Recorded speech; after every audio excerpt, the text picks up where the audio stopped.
آگے پھر اوصاف ہیں جو بندوں میں ہونے چاہیے،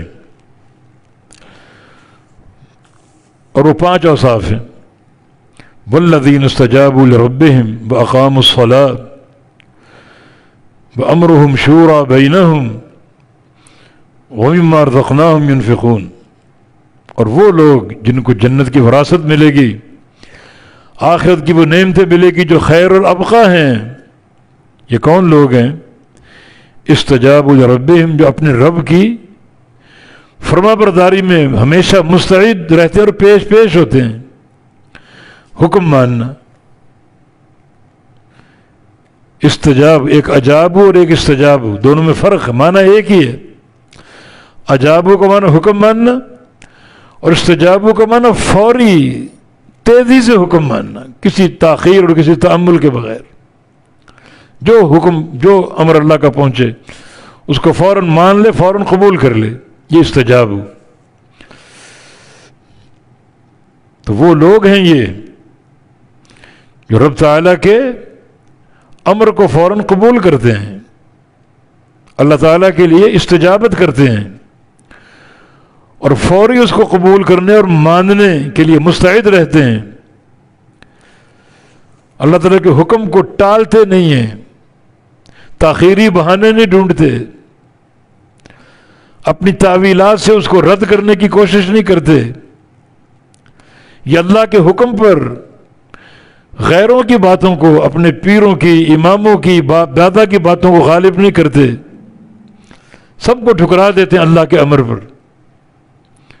انہیں جنت کی وراثت ملے گی۔ والذین استجابوا لربہم، اور یہ وہ لوگ ہیں جو اپنے رب تعالیٰ کے لیے، اس کے حکم ماننے کے لیے فوری تیار رہتے ہیں اور اس حکم کو فوراً مانتے ہیں۔ واقاموا الصلاۃ، اور نماز قائم کرتے ہیں، نماز ان کے ذہن پر سوار رہتی، وقت سے اس کو لیٹ نہیں کرتے، اور قائم کرتے ہیں، سیدھا کرتے ہیں نماز کو۔ سیدھا کرنا نبی علیہ السلام کی سنت کے مطابق ادا کرنا، نبی علیہ السلام کے طریقے کے مطابق ادا کرنا۔ اقام الصلاۃ، نماز پڑھنا نہیں بلکہ نماز کو سیدھا کر کے پڑھنا، وقت کی حفاظت کے ساتھ، حضور قلبی کے ساتھ، خشوع و خضوع کے ساتھ، اور پوری نماز میں اول سے آخر تک اللہ کے نبی کی سنت اور طریقے کی تطبیق کے ساتھ۔ آپ کیسے کھڑے ہوتے تھے، کہاں ہاتھ باندھتے تھے، کیسے رکوع کرتے تھے، کیسے سجدہ کرتے تھے، کیسے تشہد کرتے تھے، پوری نماز اور تمام نماز کی حالتوں میں سنت رسول کی تطبیق، یہ اقام الصلاۃ۔ وَأَمْرُهُمْ شُورَى بَيْنَهُمْ، تیسرا ان کا وصف یہ ہے کہ ان کے سارے معاملات مشورے سے ہوتے ہیں۔ یہ امرهم شورى بینہم، آپس میں مشورہ کرتے ہیں۔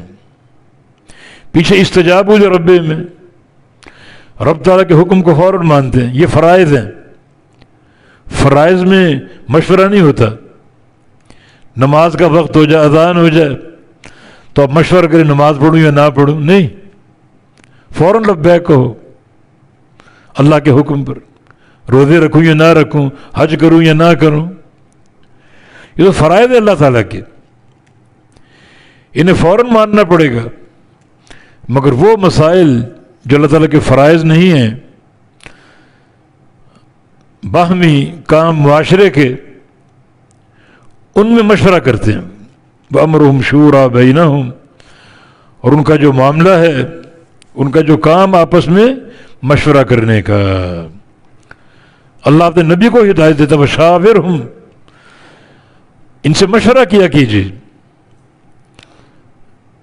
وَشَاوِرْهُمْ فِي الْأَمْرِ، ان سے مشورہ کیا کیجیے۔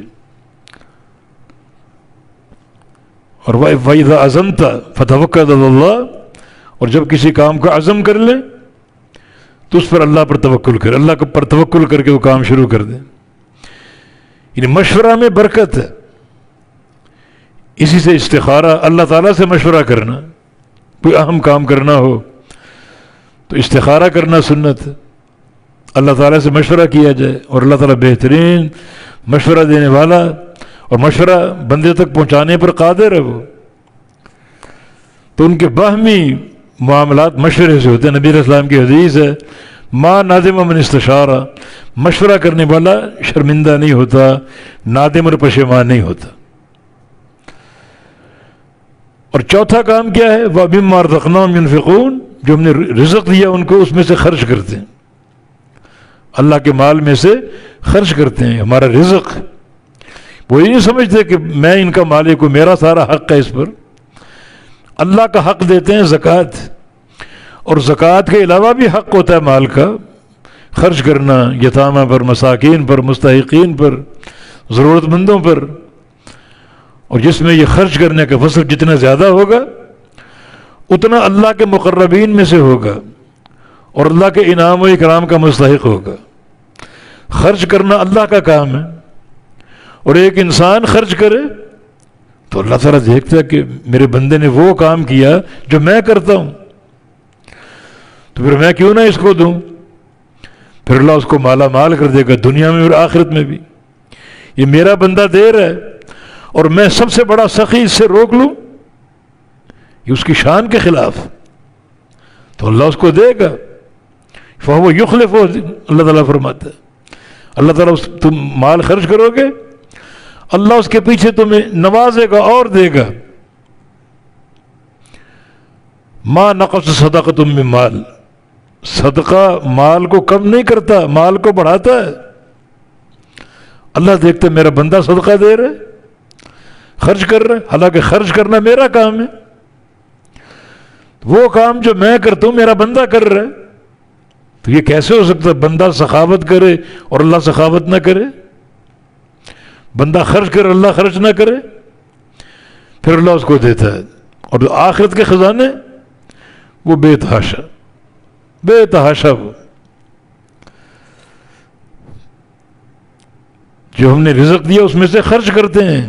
یہ چار خوبیاں ہو گئی، یعنی فوراً اللہ کے حکم ماننے کے لیے تیار رہنا، نماز قائم کرنا، مشورے سے ہر کام کرنا، اور اللہ کے رزق میں سے مال خرچ کرنا۔